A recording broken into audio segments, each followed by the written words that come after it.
Montana Territory, June 1883. The sun beat down on the dusty town of Alder Bend, and by noon the air was thick with heat and shame.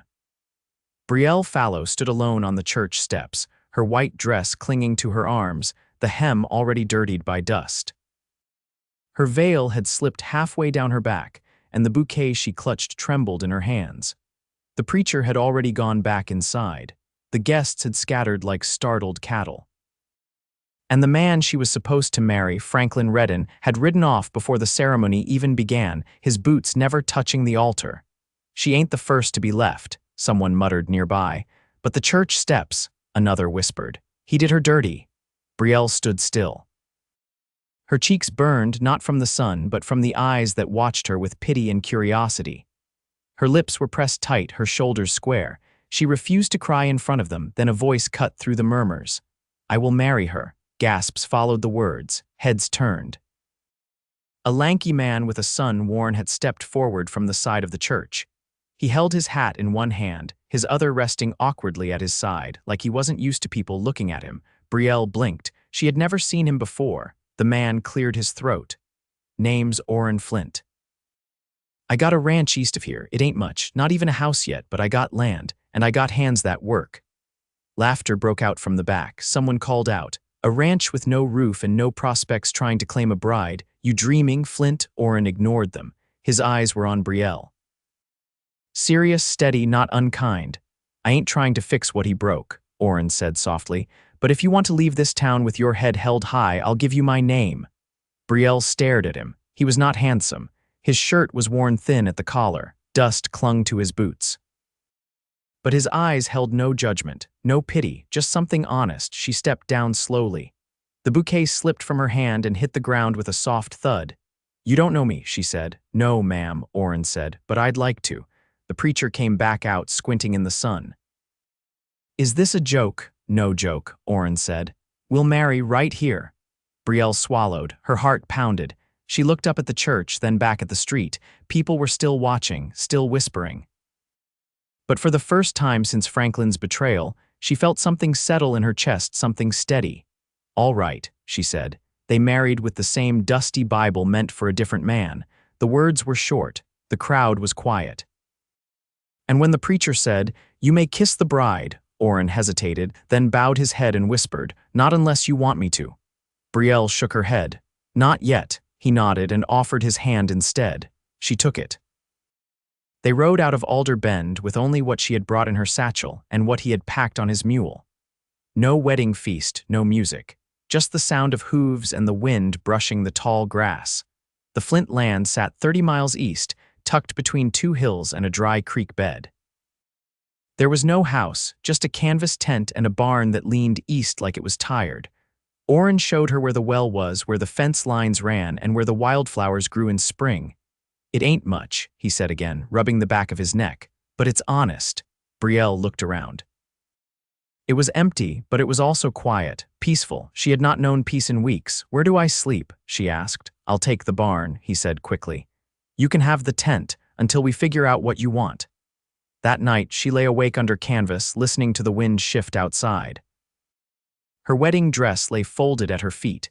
She had no ring, no plans, no idea who the man in the barn really was. But he had not stared at her like she was some discarded thing. He had not asked questions or offered condolences. He had simply offered her a name and a place to start over. The next morning, he had coffee waiting. "I got to work the fence line," he said. "You can come if you want or stay. Up to you." Brielle followed him. They spent the day hammering posts, chasing off a stray coyote and patching the barn roof.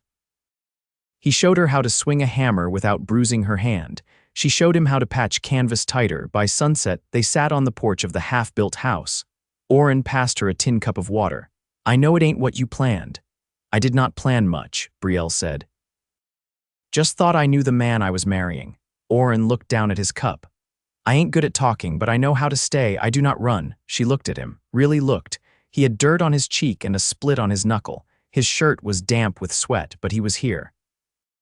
And he had meant every word. A week passed. Then another. They worked side by side. When the roof went up, they both stood under it during the first rain and laughed like children. When she burned supper by accident, he ate it anyway and said, "Tastes like food to me." One night, as the sun dipped low and the cattle settled quiet in the field, Brielle turned to him on the front porch. "You still sleep in the barn," she said. "It is your tent," he replied. "It is our land," she said. Oren looked at her. "You sure?" She stepped closer. "I do not want a tent between us anymore." He touched her face, slow and careful, like he was afraid she would change her mind. She leaned in and kissed him. It was not rushed, it was not desperate, it was steady.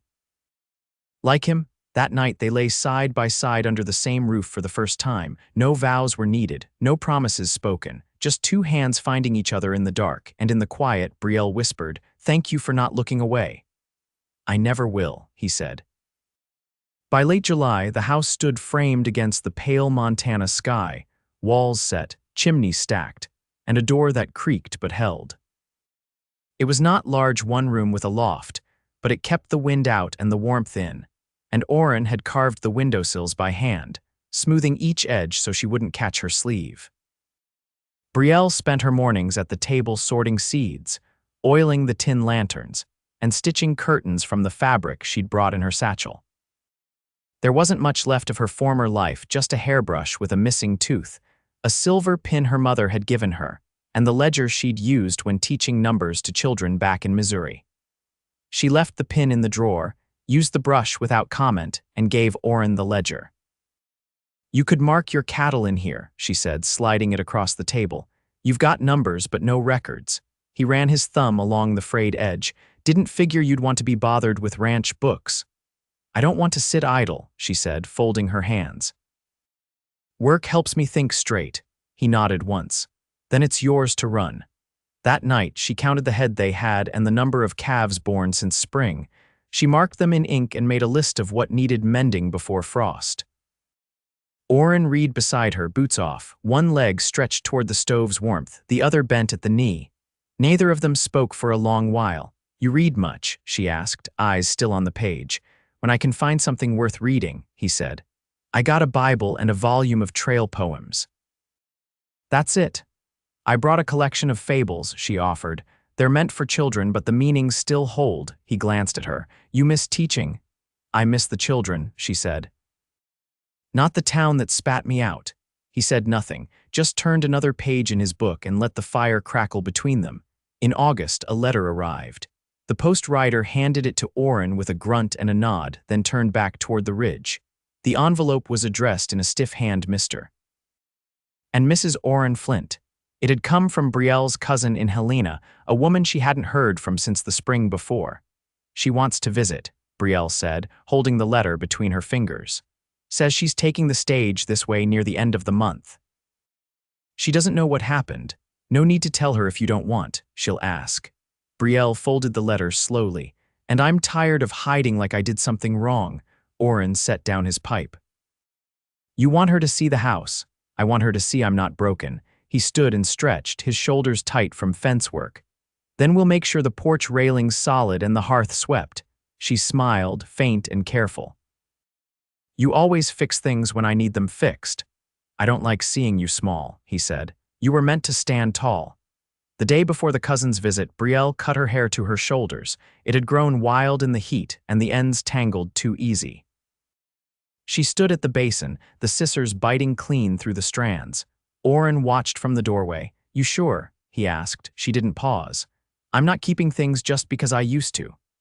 The next morning, they hitched the wagon and rode out to the rise above the trail fork. Dust curled in the distance, and the stagecoach came into view behind a mule cart stacked with flour sacks. When her cousin stepped down, all satin gloves and travel-worn boots, her eyes widened at the sight of Brielle in canvas trousers and a sun-bleached blouse. "You've changed," the cousin said, blinking. Brielle held her ground. "I've grown. That's not the same thing." They spent the afternoon walking the property. Oren kept to the barn, giving them space, though he stayed within earshot. The cousin marveled at the cured meats hanging in the smokehouse, the rows of early squash in the garden, and the coop Oren had built from scrap timber. "I expected to find you in some shack with a sour man and no future," the cousin said, brushing her skirts. "Instead, you've got a home. A real one." "I did not build it alone," Brielle said. That night, after the cousin had gone to bed on the cot by the window, Brielle stepped out to the porch. Oren was sitting on the steps, arms resting on his knees, looking out past the fields to the far dark ridge. She said this was a real home, Brielle murmured. He looked up at her. Did it feel like one to you before she said it? She sat beside him. It did the day you taught me to brace a fence post. It did the day we ate burnt beans and didn't complain. It does now. A cool wind blew in from the north, carrying the scent of pine and smoke. Brielle leaned against his shoulder, her hair brushing the sleeve of his shirt. She asked if you courted me properly, she said. What'd you tell her? That you never promised me flowers or dances. Just that you'd stay. He turned toward her, the lines around his mouth soft. And I will. She didn't answer with words. She just reached for his hand and held it there between them, steady and sure. September brought the first frost, crisping the edges of the field grass and silvering the roof at dawn. Brielle pulled her shawl tighter as she stepped outside, her boots crunching over the stiff ground. Oren was already at the corral, coaxing the young roan through the gate with slow movements and a low whistle. The horse had been skittish since birth, and Oren hadn't yet tried a saddle on her. She's got more sense than patience, he said, glancing her way. Brielle leaned her arms on the fence rail. You say that like it's a bad thing. That depends what you're trying to teach her. They watched the filly circle the pen, tail high, hooves kicking loose dirt in the air. Oren waited her out, letting her run off the edge of her nerves. He didn't raise his voice or rush her, just stood still until she slowed. You ever break one before? He asked after a while. No, Brielle said, but I watched my father try once. He got thrown, broke his collarbone, never tried again. Oren rested his arms on the top rail. Sometimes folks expect too much from something wild too soon. Doesn't mean it won't come around in time. She looked at him, not the horse. You talking about her or me? His shoulders shifted, barely a shrug. I reckon both. That evening, they sat inside with a pot of boiled beans and cornmeal cakes. She had found a tin of dried sage tucked behind a sack of oats and stirred it in without asking, and the smell filled the room with something earthy and new. Didn't think to plant sage, he said, eating with care, but I like it. She brushed her hair back. I want to try growing herbs next spring, not just for cooking, for poultices, teas. I know a few from my mother. Oren nodded, chewing slowly. I could make a still room in the lean-to, she added. Dry bundles, keep jars. It wouldn't take much.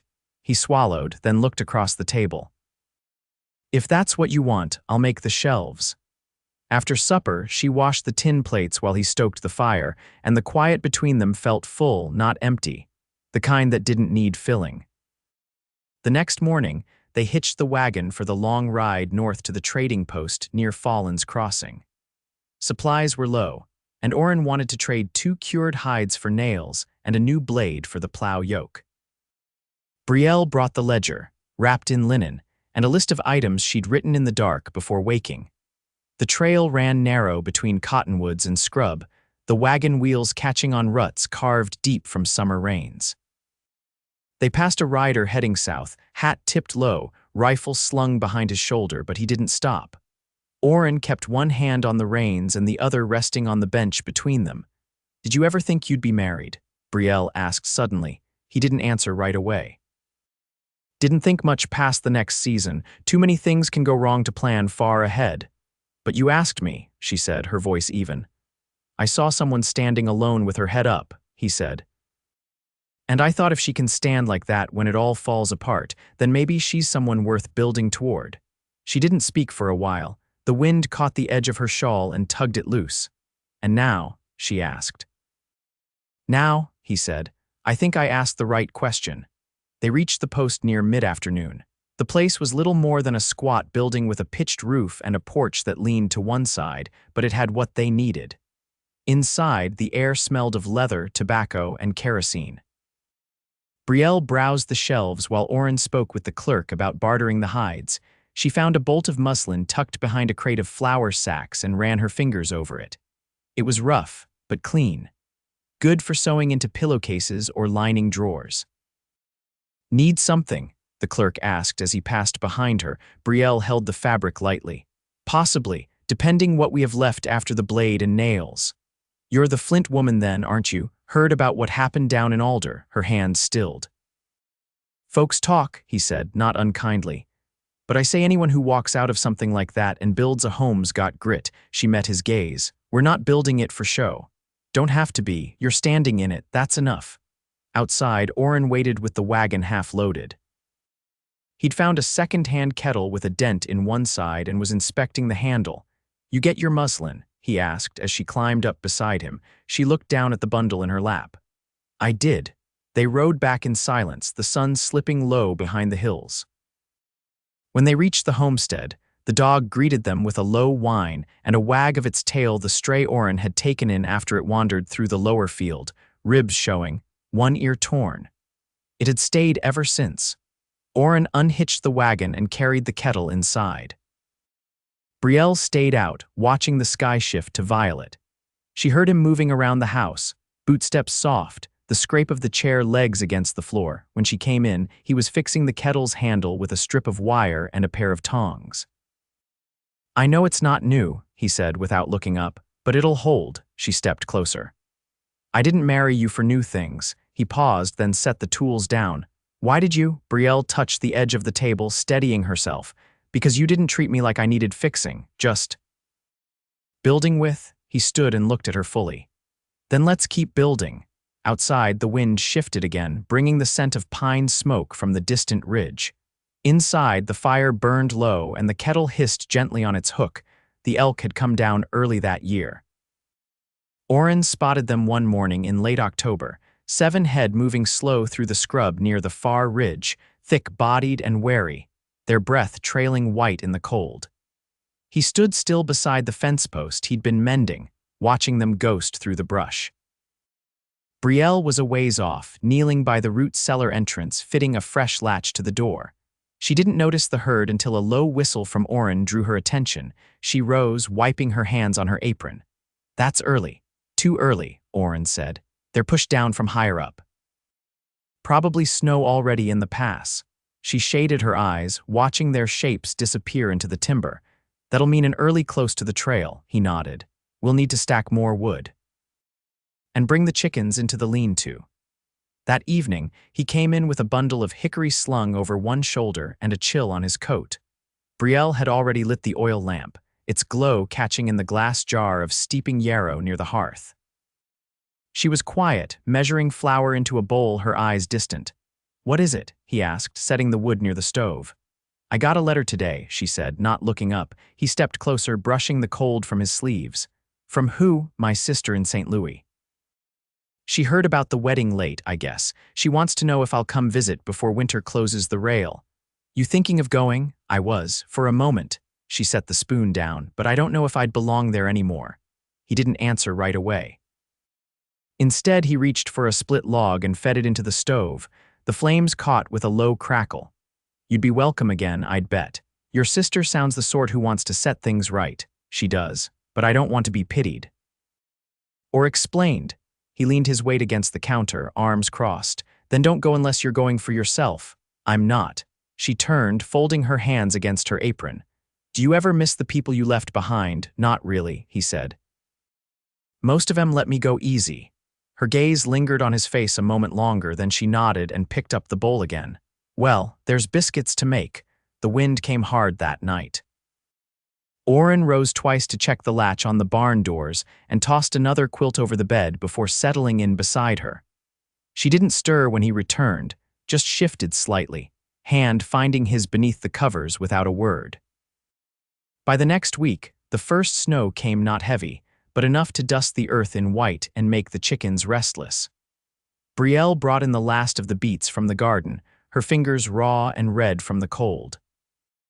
Oren had built a pen in the lean-to by candlelight the night before, and she ushered the birds inside with murmured reassurances.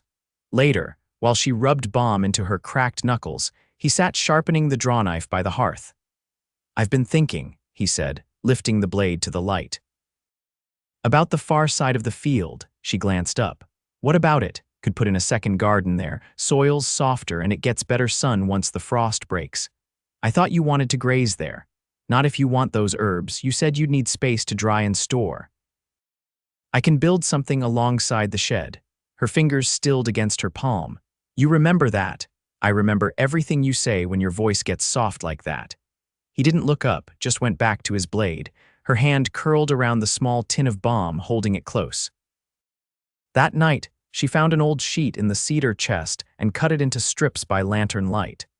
She had no reason to be saving cloth, no injury to bind or child to swaddle. But she folded the strips neatly and placed them in a drawer by the door, beside the ledger and a stub of charcoal he used to mark the fence line. In the morning, she asked him if he'd ever thought of keeping bees. Oren blinked, halfway through lacing his boots. "Bees, for honey, for wax. They help the garden, too." He looked at her a long moment. "You already thinking about spring?" "Yes," she said. "I think I am." He stood and crossed the room, boots thudding softly on the plank floor. He didn't say anything, just reached out and touched the back of her neck with his calloused fingers, thumb brushing gently behind her ear.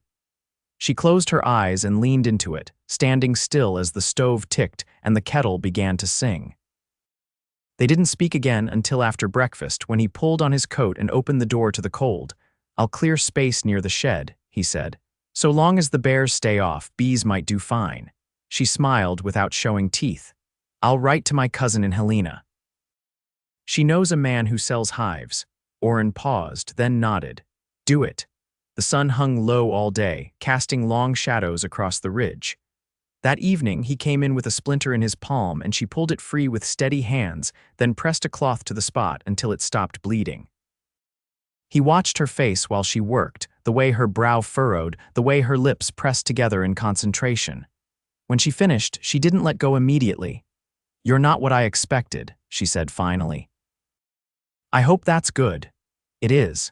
He reached for her other hand, the one that hadn't touched the wound, and held it against his chest. She could feel the slow, steady beat of his heart beneath her fingers. "I'd build you 100 sheds if it meant you'd stay thinking of spring," he said. "I already am." And neither of them let go. The cellar door stuck in early November. The frost had swollen the wood just enough that Brielle had to throw her weight into it to wedge it open.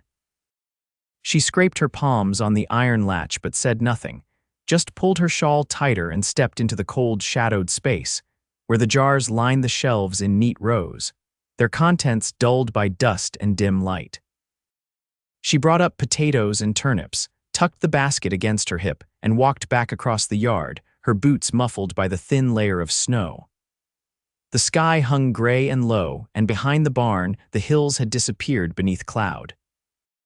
Inside, Oren was oiling the hinges on the back door, crouched with one knee to the floor, sleeves rolled past his elbows.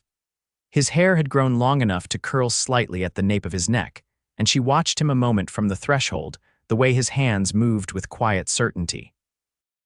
"You've got a way with things that don't want fixing," she said. He looked up, a smear of oil on his thumb. "Just takes time and not giving up when it sticks." She set the basket on the table. "That cellar door's near to needing a new frame." "I'll plane it this afternoon," he said, standing. "Should hold another winter." She pulled off her gloves and laid them flat on the stove ledge to dry. "What did you do before you had this place?" "Freight mostly," he said. "Mules and wagons, ran supplies from Fort Benton down through Judith Gap. Dangerous work." "Sometimes," he said. "Lost a wheel once on a frozen river, nearly went through." He paused, then added, "I never liked the noise of towns, too many voices, too much crowd." She nodded. "I never liked being watched." He moved to the stove, poured water from the kettle into the basin. "You aren't anymore." "That's not true," she said, her voice low. "You watch me, but not like they did." He turned, drying his hands on a cloth. "I watch you so I don't miss anything worth knowing." She stepped toward him, close enough that the heat from the stove warmed both of them. "What have you learned?" "That you don't shy from hard things, but you carry them quiet." He folded the cloth slowly. "You don't ask for more than you need, and you give more than you promise." Her breath caught, not from surprise, but the weight of being seen so clearly. She reached for his hand then, not to guide or ask, but simply to hold. That night, the wind picked up again, and the shutters rattled on their hinges. Oren had tied them down before dusk, but the gusts pushed against the house like a living thing. Brielle woke and sat upright, listening. Oren stirred beside her. "It's just weather, I know." She pulled the quilt tighter. "There's something in it, though, a shift." He sat up, rubbing his eyes. You cold? No, she said, just remembering. He swung his legs off the bed and stepped to the stove, adding a log with practiced quiet. What are you remembering? The kind of nights where I'd lie awake wondering if anything would ever settle. If I'd ever stop feeling like I was just surviving. He crouched beside the flames, watching them catch. And now, I'm not surviving anymore. He stood, turned toward her. What are you doing then? Living, she said. With you. He crossed the space between them and rested his hand at the side of her face. I want that to be enough. It is. By morning, the wind had died. Snow lay smooth across the fields, the fences half buried, the world quieted. Oren and Brielle worked side by side, digging paths, clearing the henhouse door, covering the well with canvas and straw. They didn't speak much, but the rhythm held between them a kind of language. Later, while he mended a harness strap by lantern light, she brought out a wrapped bundle from the cupboard. I made something, she said. He set the strap aside. She unfolded the cloth to reveal a stitched quilt, pieced from scraps of their worn clothes, old flour sacks, and the muslin she hadn't used for the pantry shelves. It wasn't symmetrical, but it was warm and strong, the seams tight. He ran his hand over it. This is ours, she nodded. It's for the child. He looked up, still and silent. You're sure? I missed a second month, she said, and I feel it, deep in my bones, like something waking. He stood slowly. Are you afraid? No, she said, not anymore. He reached for her and she stepped into his arms. They stood like that for a long time, the quilt between them, the fire glowing low. By spring, the bees had arrived in a wooden crate, humming and restless. Oren set up the hive near the edge of the trees, away from the garden rows that Brielle had already marked with stakes. Her stomach had begun to show, just a curve beneath her apron, and she moved slower but with the same purpose. They built the stillroom together, shelves nailed tight, jars lined in rows for drying leaves and storing tinctures. She showed him how to hang bundles from the rafters, where to press the mint so it wouldn't bruise. The house smelled of wood smoke and rosemary. When the baby came in early July, it was a girl with wild dark hair and a voice that startled the chickens. Brielle held her close, her body aching but her heart full. Oren sat beside the bed, hands clasped, eyes wide with a quiet awe. She's loud, he said. She's strong, Brielle replied. He leaned in, kissed her forehead. Like her mother. Later, when the child slept, wrapped tight in the quilt Brielle had made, they sat on the porch with their hands entwined. I never thought I'd have this, Oren said. You gave it to me first, she whispered. The sun dipped low, casting gold across the hills. The bees moved lazy through the lavender. The garden swayed in the breeze and the house stood solid behind them. They had built it all, piece by piece, without rush, without force, just the steady work of staying. And in that quiet they found everything they needed together. Always.